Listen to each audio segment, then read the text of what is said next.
Welcome to the Stay Paid podcast, where we help agents and entrepreneurs master the latest business trends to unlock growth and create a life of freedom.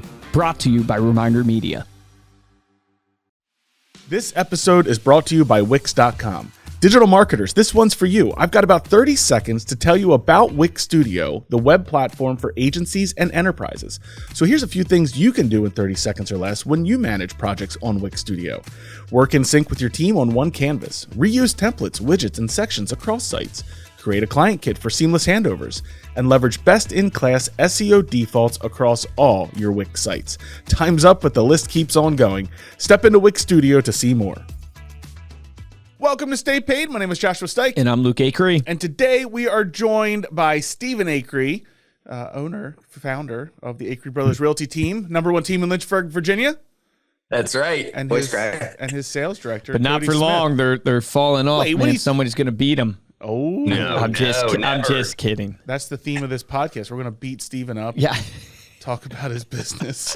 That's what I do every day. We're going to beat ourselves up too, though, to be fair. So we wanted to take some time today just to kind of talk about what's been working in business. Yeah. You know, this year it's been an interesting year, as we like to say. Yep. And then It's not bad, I think not also, good. you know, some some pain points you can relate to in your business as you're listening to this with what isn't working. Yeah. The more I've gone through life now, I presented yesterday to a bunch of, not insurance, real estate agents. I presented to insurance too, but real estate agents in Canada on Facebook ads. And it's like my whole style is changing of presenting. I think we've gone through this phase of just this, like I've been so confident, this is what you have to do. This is, do this, you'll have success.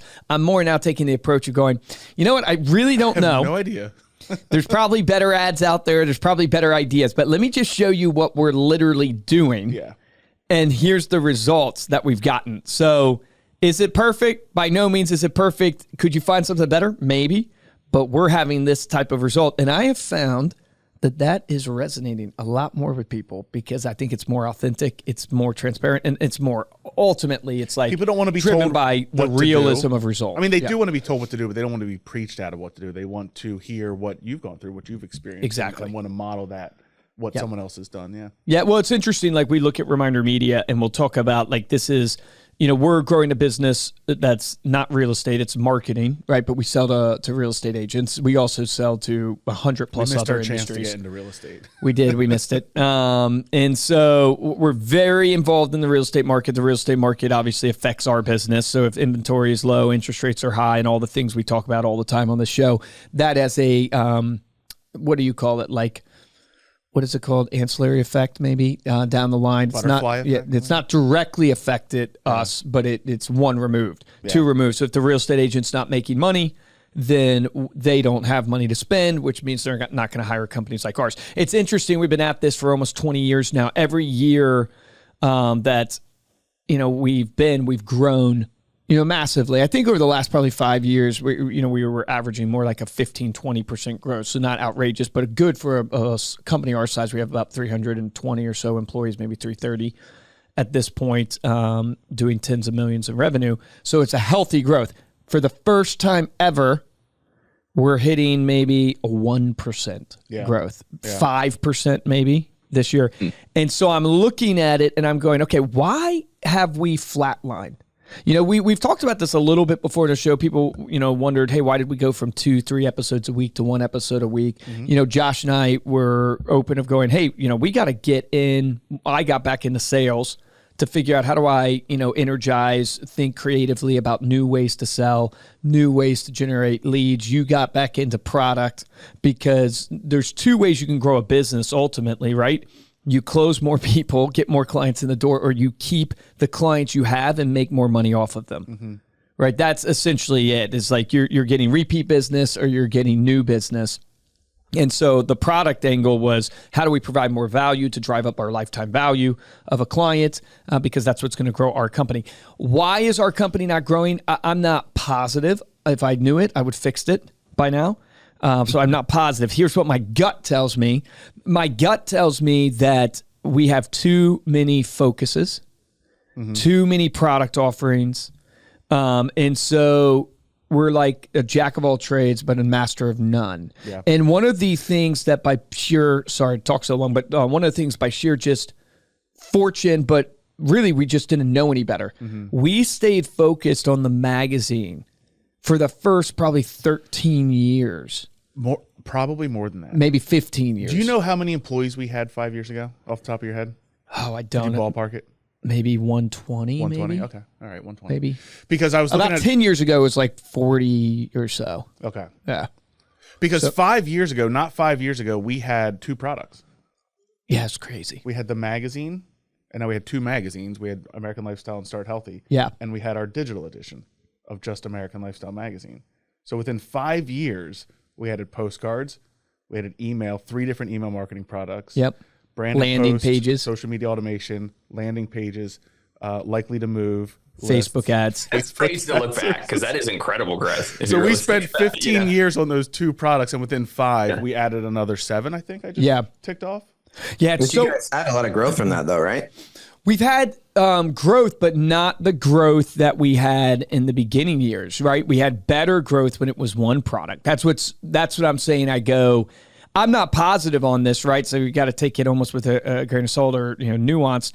But it feels like, Tony Robbins would teach where your focus goes, your energy flows. And my analogy and example I give is that, look, if you have 4 balls that you're moving down the field and you're trying to score a touchdown and you're working 100%, you're going to move each ball 25 yards.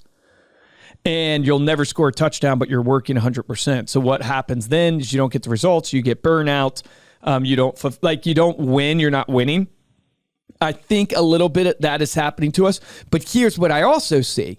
I also go, when you start something new, you enter again into the entrepreneurial phase of the business. So, what's a good example? Postcards we're making money off of and doing, a few million in or so.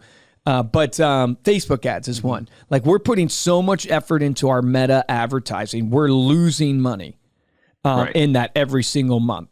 So we're losing money. We could make it profitable immediately. All we have to do is reduce the staff. I think the staff now between digital, I guess if you counted digital, we're making money. Like if you counted email marketing our full and stuff like that. 100%. But if you focus just purely on Facebook ads, we're losing money. But it's because we're investing so much into the things like the AI bot, the tech infrastructure, the people, because we want to do it the right way, the testing of the ads that we're running. So we're testing and we're truly so managing and monitoring every account. We could turn these things on and walk away and spend less resources on them. Yeah, we're trying to provide good service, we are people. providing a good service. Appreciate you guys. Yeah, exactly. Yeah. But but I go, here's the kicker. I go, if we can make it through, I shouldn't say if, when we make it through, if we can get over that hill, then meta advertising in and of itself, paid advertising, that can be a $40-50 million business.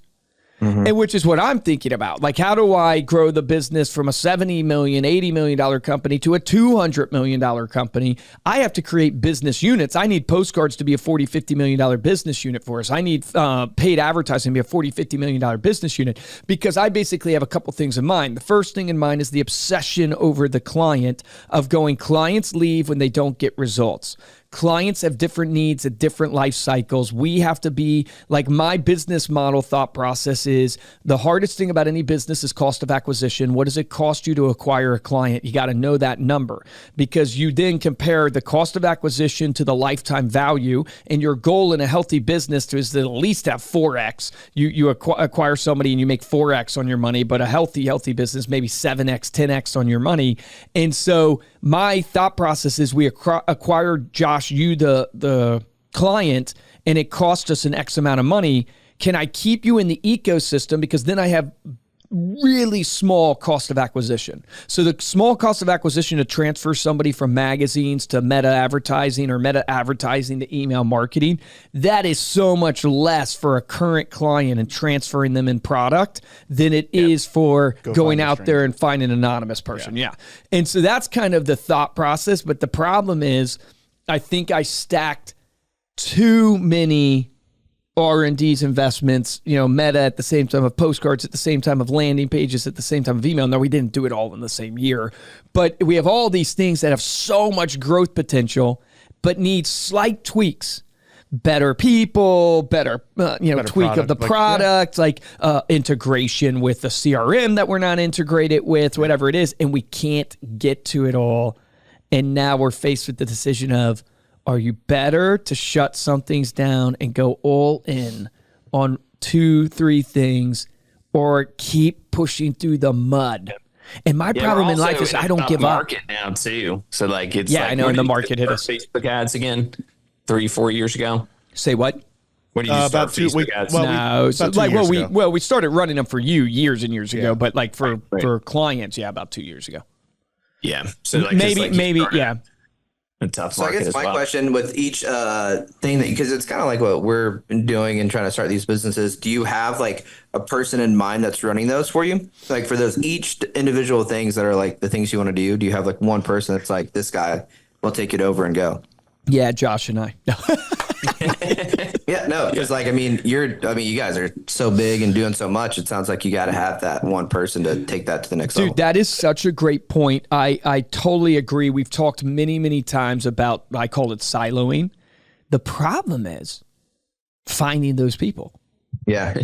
Like that is very difficult for a multitude of reasons. Like one is like, here's been my experience. Those people have jobs.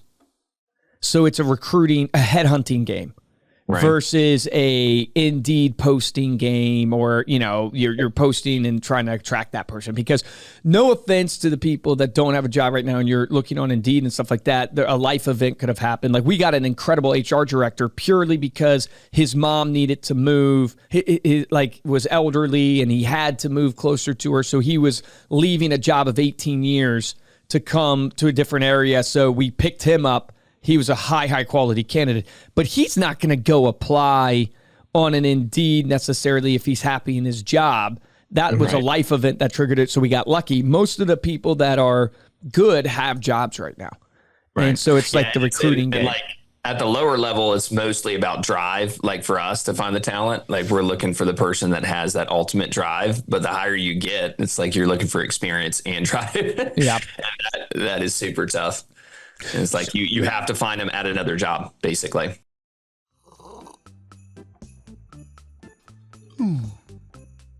Who are you? Name's Joshua. I just got into real estate, and my business cards aren't working. You're still using business cards to create a first impression? Yeah.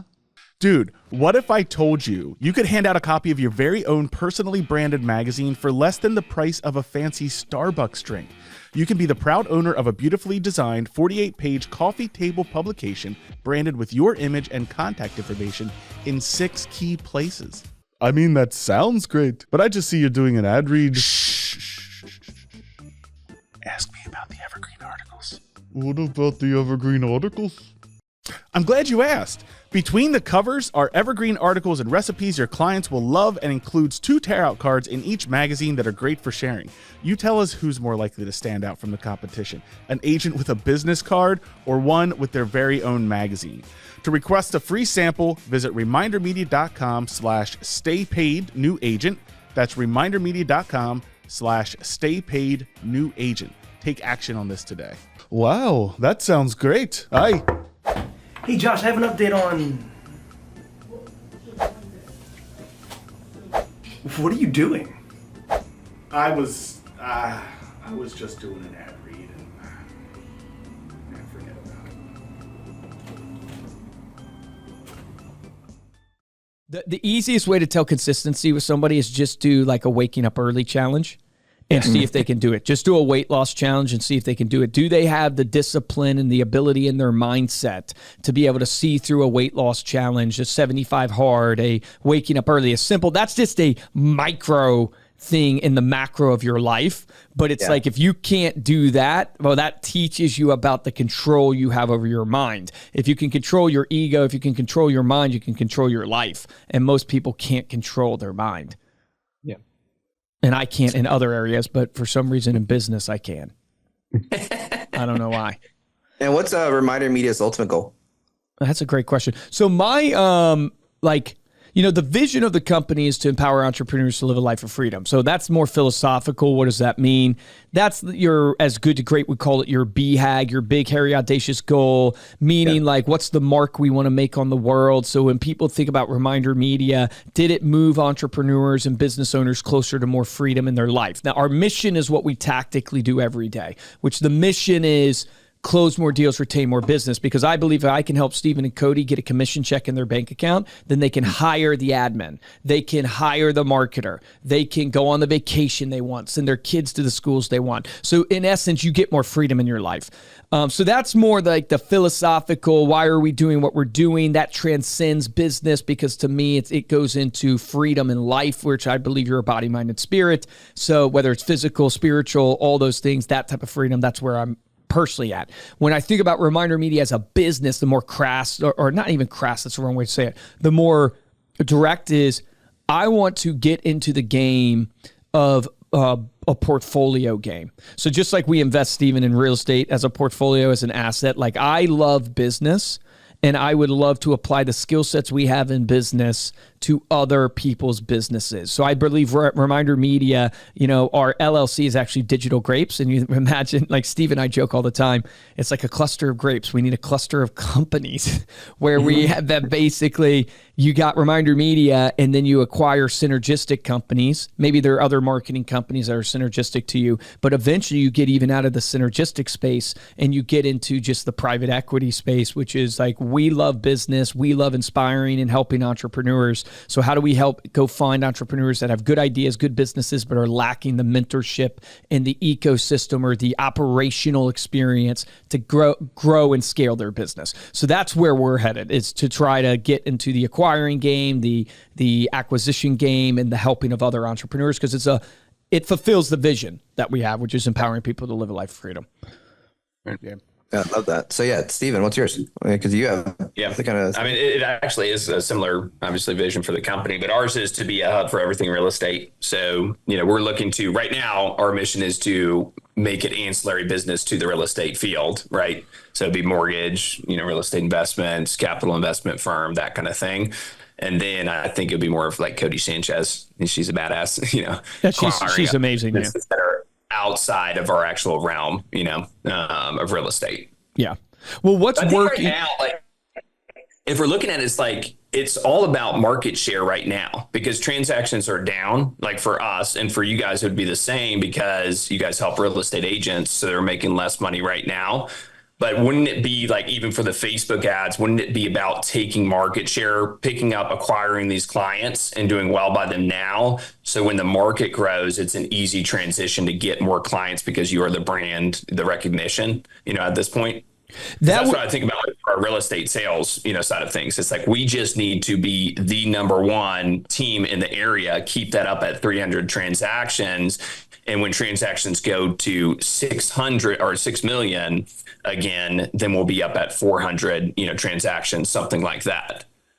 Well, I agree with that in not only theory and practicality. I think you grab market share when markets are down, because most people pull back. And if you can just maintain that effort being extended, will blow you up after the fact when the market comes back. But I think the bigger pain point for us that I'm honing in on is you take Facebook ads. We have one of our most talented sales leaders on digital and Facebook ads, Ethan, obviously our cousin, right? One of our most talented sales leaders. What if his effort was 100% on selling magazines right now? What would we get? Right. And that's the balance. It's like, if you apply it to real estate, you and I are doing real estate deals.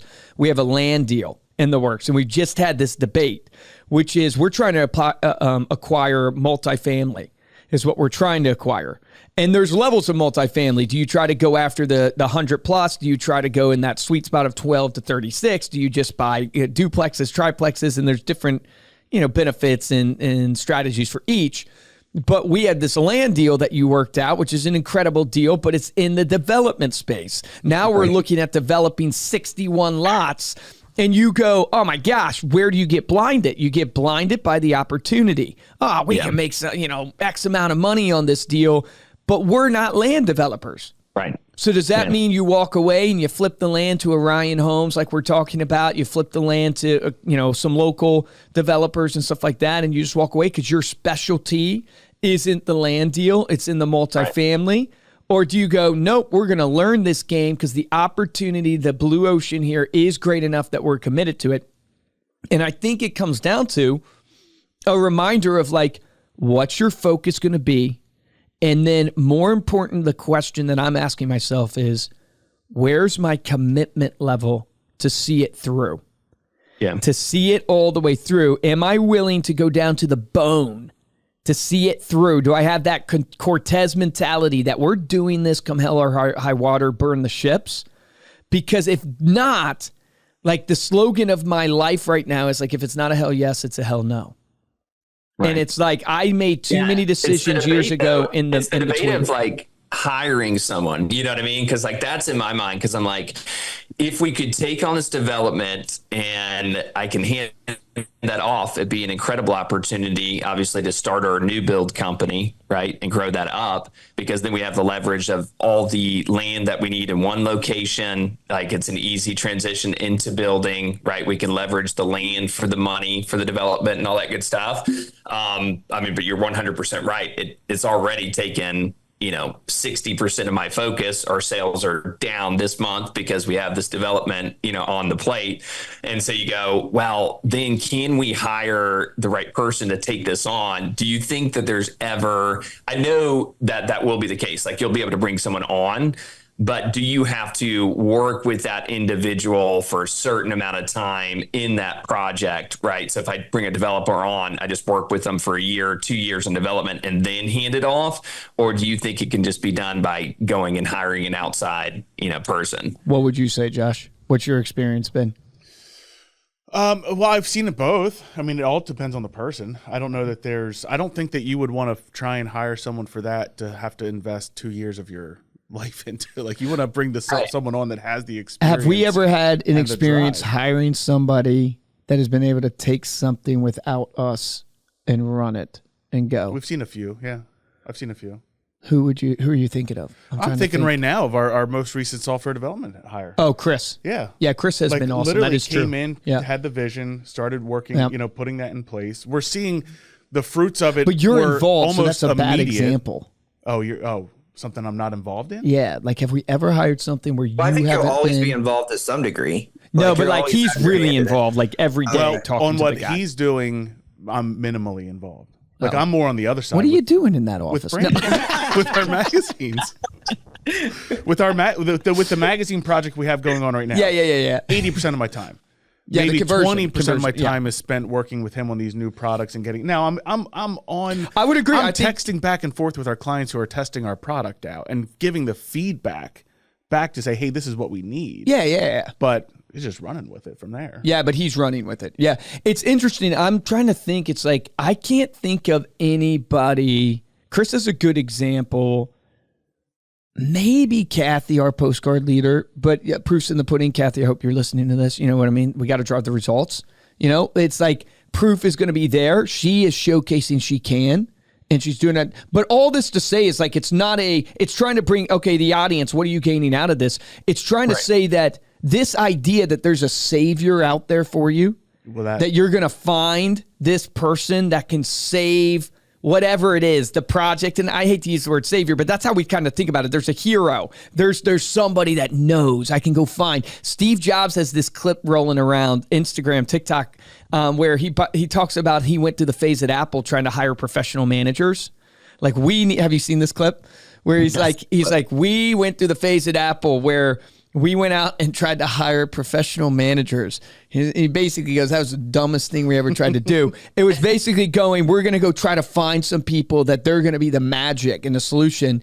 And his whole point with that video was the best managers were the ones who didn't want to be managers, that were your highest performers. Yeah. And they only got into management because they couldn't stand having another idiot over them. Yeah, that was the main point of that clip. But I have found in my journey, whether it's right or wrong, I have found that, if you try to go hire somebody that you think is going to solve the problem for you, but you're just going to let them go without being in it with them. It doesn't work. It's never worked for me versus if I'm going to start postcards, then I need to be all in on that. Hey, Stay Paid listeners, as you guys know, we do a ton of content with the folks over at BAM Media. In fact, Luke is a featured creator over there. Well, they are hosting the real estate event of the year this October.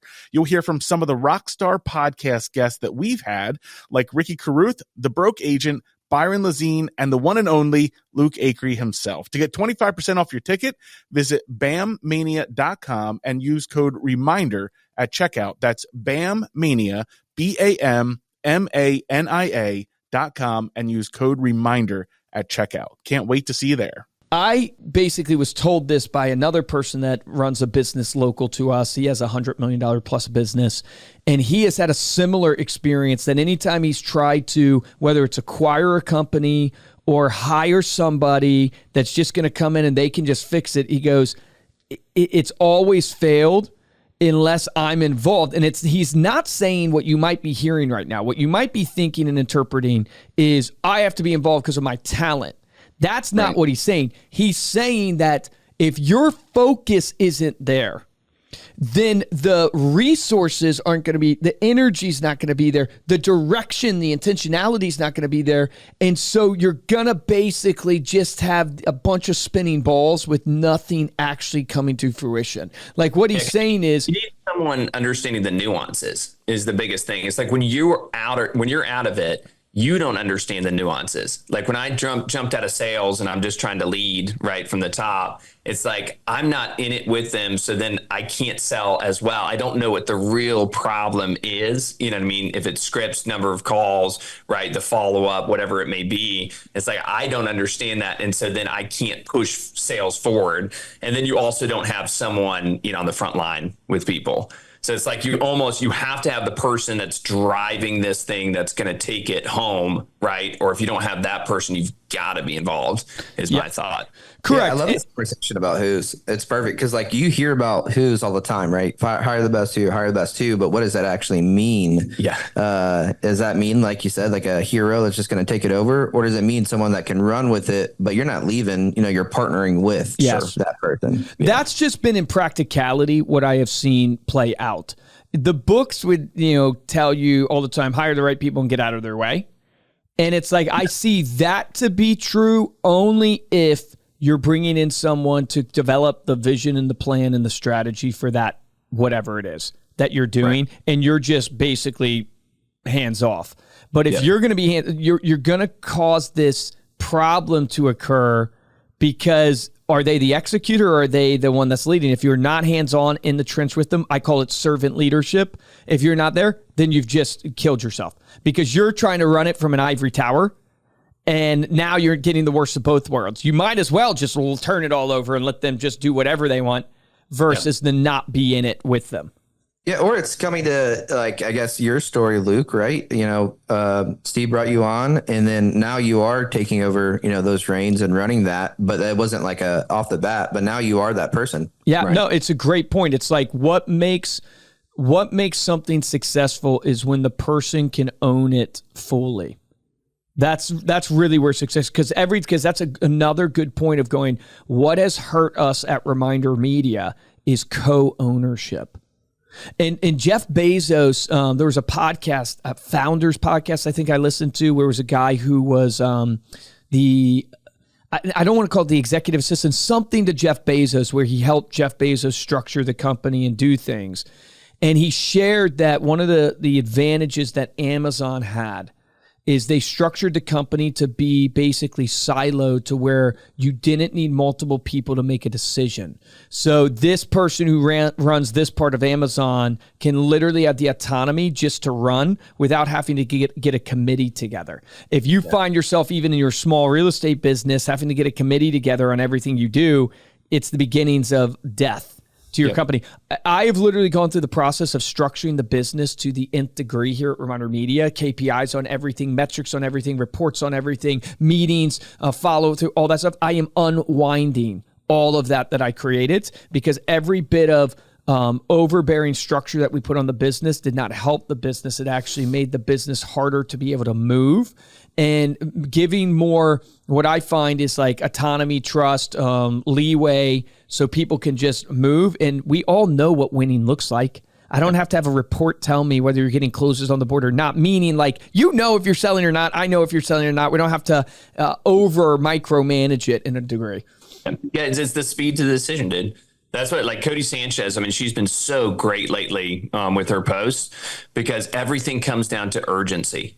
It's like, how much urgency do the people have on closing the deal? You leave a lead coming in, right, for 1 minute, and your success rate of getting them on the phone drops like drastically, drops like 20% or something like that. And within 5 minutes, it's down to, you have like less than a 90% chance of not getting them or whatever. But it is that urgency for people, and people have to be able to make decisions fast, which means you have to give them autonomy to be able to make the decision. And that's the hardest thing. Because like, what if someone can't, or it seems like, you don't want to lose the control. They can't make the decision, or you don't feel comfortable with their decision. What do you do at that point? The latter. When I think of urgency, I think of how much does it matter to you?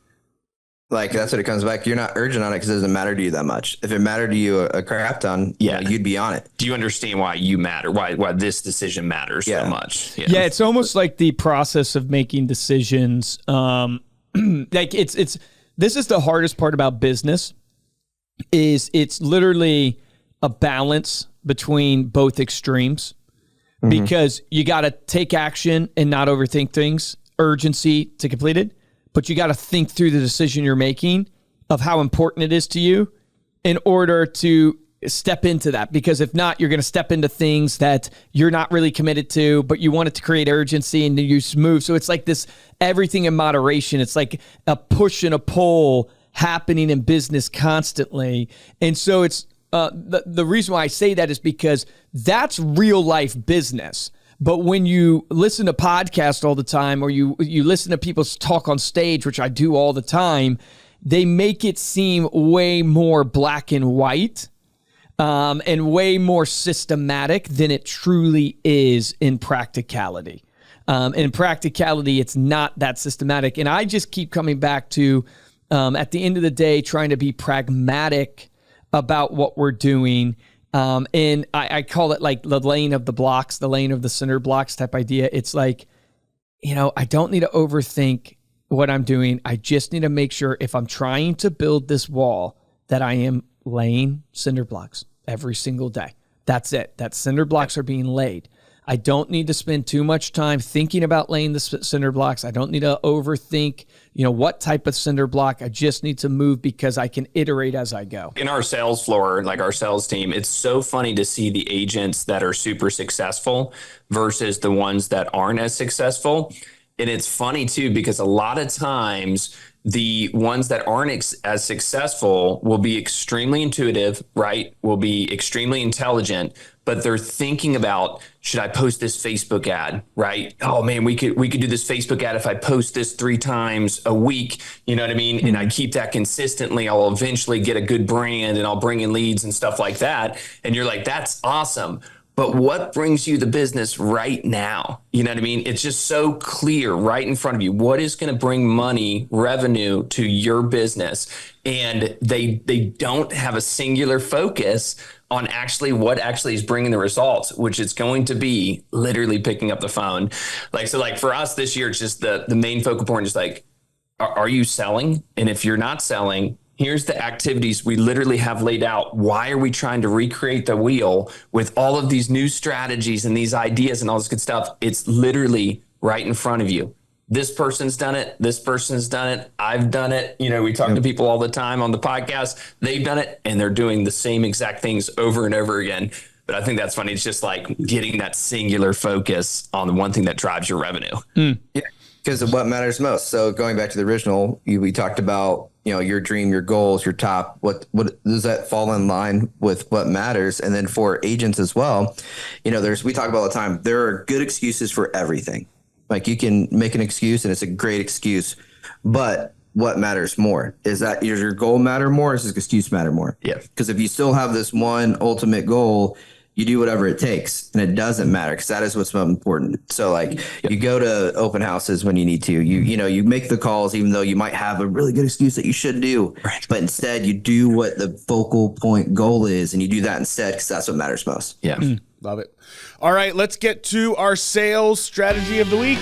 Dun, dun, dun, dun, dun. It's focus, ladies and gentlemen. I'm just kidding. It is not a focus. Here's what I want you to do. I was talking to our sales team this morning, coaching them on some social media stuff and then expired listings and FSBOs and, the different pain points and stuff like that. But one of the tips from a social standpoint that I put up there to them is something we learned from Krystopher Benyamein, where he does this deal of the week that I think he got from Sharon, from the president of the Real Brokerage, is the guy who came up with that. But he does something that's really neat, where when he heads to a listing, and I thought about applying this to an expired listing that you do, or the listing that you currently have, he takes a green screen of the listing behind him. And you could do this on, Google Maps. You could do it on Zillow Maps if you wanted to go to their page, because they might even show price points and stuff like that. But he essentially goes, hey, I'm headed to this listing. See if I can earn this person's business listing appointment. This house is probably going to be, this around this price range. It's going to have, this many bedrooms. And he explains it on his Instagram. And he goes, let me know if you're interested to know what the price is here. And by the time, now he has a big following. He has like 28,000 people that follow him on Instagram. But by the time he gets to the listing presentation, he says it's not uncommon to have 1 or 2 people that have reached out to him on Instagram already. And then in the listing presentation, what do you think he does? He shows that to the seller that, hey, I've actually been already feeling out like kind of what your house, the demand for your house. I already got 1 or 2 people that are interested that I can bring to this house. And it just elevates his perception in the mind of the seller. And it's not that hard to do. You take an expired listing. This is where I was thinking about it this morning. Take an expired listing, and the listing that just expired, do a green screen on it to your audience and go, hey, are you, interested to know what this house would sell for it, or, XYZ about the house? See if you can get people that respond. And then why do I say that? Because if you look at expired listing stats, 40% to 50% of all expireds will relist. Some stats will say within 72 hours. Other stats will say within 30 days will relist. So half of the market of expireds that expire today will relist. So how are they going to relist with you versus the agent that they were with, or another agent that's calling upon them? Because it's bottom of funnel. Everybody's attacking it. You've got to showcase something that you bring different to the table. So obviously I was explaining this in the lens of our magazine and saying, hey, we bring this together with the magazine, but this is another way, not even using our magazine, that you could show that you're different by doing a green screen to your audience, seeing if you get engagement. If you get engagement, literally sharing that with that expired listing, because the number one reason that the expired listing obviously didn't sell usually is the pricing was wrong. They priced it wrong in the market, and you're going to have to battle that seller in order to be able to convince them that you have the right pricing, that you have the right strategy. And one way to do that is to do a little green screen on your Instagram, on your Facebook, and see if you can get engagement. Love that.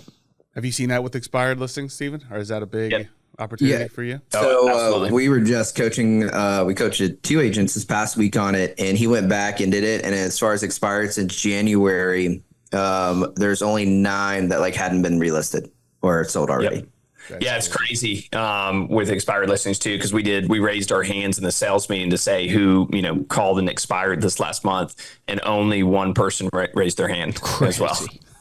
So it just shows you there's actually not that much competition, because the seasoned agents aren't doing it as much. And then there's not very good competition because it's only new agents doing it. So if you have a good enough value proposition, it's pretty darn easy. Yep. And that's a great value proposition. Open houses are the 2 things we were driving home, because people have just lost the open house. I was just talking to an agent before this meeting about open house. He's just got $1 million potential listing from an open house. And he said when he started, he had a bunch of really successful agents in our market tell him that open houses are worthless. And that they don't do them, and they're bad buyers. And I was like, bro, do not listen to them. We've been, preaching, and he's doing open houses every weekend, sometimes 2 times a weekend. And that is a major source of where our leads are coming from. But it's just this mindset. I think it's the older veteran mindset of they're not easy leads, right? And they take work, and they're not all we're going to have an open house that have 0 people come through.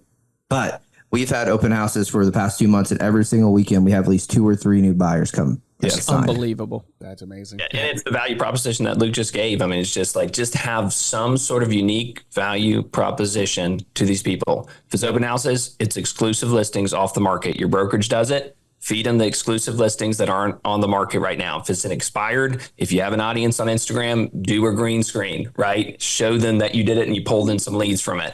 It's like you can come up with a bunch of unique value propositions, but you got to do it. And you got to understand that if you are competing against a lot of people, you have to be unique. You have to be unique. So find the unique value proposition. Yeah, but confidence sells. Confidence is displayed by competence. Competence is displayed by the knowledge you have on a subject matter. So when you drop a strategy like a green screen, right, it raises your competence level because you took something of knowledge and you displayed it in a confident way. And that's all that seller wants, is to hear a confidence that you have something different, because what's the pain point they want solved? They want their house sold.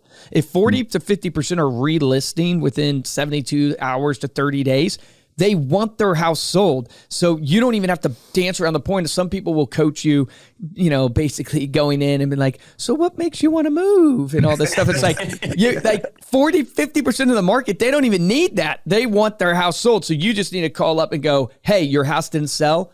I believe I can sell your house. I just want 20 minutes to show you. If you go in with that type of confidence, then you can always pull back when they showcase to you that they're part of the 50% that wants rapport built. But there's 50% of the market right there that they don't need to be sold. They just need to be told that I can sell your home. That agent couldn't. And here's why. And then you deliver some unique value prop, like we're saying. So 100%. There you go. So easy, Luke. Jeez, I wish I could just do that. It's that easy. Yeah. Come on, everybody. Come on, people. Get your focus right. Thank you so much for listening. If you like this episode, head over to statepaidpodcast.com. You get the show notes there, everything that you need. And go to Apple Podcast or Spotify. Drop us a 5-star review along with a comment. We will read it here on the show. The best way to show your support is to simply share this episode with somebody. No, we haven't had a dad joke in a while, so I got this one. A polar bear walks into a bar and says to the bartender, I'll take a rum and Coke. And the bartender says, well, what's with the paws? And polar bear says, I was born with them. Oh, boy. I think that needed crickets. Crickets Ethan, on that one. I think that needed crickets, not a boom. Yeah. That's what we needed. I love it. If you want to Did he forget the joke halfway through? Yeah. It just stops. If you want to get hold of me or Luke, you can email us at podcast@remindermedia.com. And of course, you can follow us and get in touch with us on Instagram. We're at Stay Paid Podcast. Do you guys want to plug anything you got? Anything you guys got going on? Follow you on Instagram? Yeah, follow at Acre Brothers. I mean, off guard. Yeah, follow us at Acre Brothers.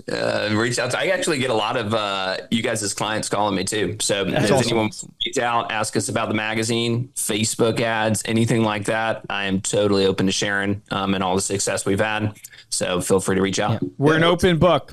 Downfalls and the upfalls. Like, good stuff and the bad stuff. Yep. Love it. For this episode of Stay Paid, I'm Joshua Stike. And I'm Luke Acre. We're rebranding the podcast from Stay Paid to Therapy for Luke. That's what we're calling it. Here's your action item for the show, right? Is, if you think about what we just talked about there, you go, okay, it's all about focus. So the activity that I would have you do is the activity that I've been doing lately, which is writing down, basically what are your key focuses that you're trying to drive? And then what are the drivers that drive those focuses? So if I'm trying to grow my postcards division or trying to grow my Facebook ads division, right, I have to look at what are the key drivers that drive that division. So if I need more Facebook ad clients, what are the things that drive getting clients? Things like leads, things like retaining the clients that I have. What are those metrics? And then looking at them and going, what are the things that pull those levers? And then ask myself this question. This is the key of the whole exercise. How much time, energy, money am I putting into that lever? And you'll look and see what I've seen, which is, oh, shoot, I need to go deeper in my investment on people and money spent on this because I'm playing lukewarm. And you're not spit out if you're hot. You're not spit out if you're cold.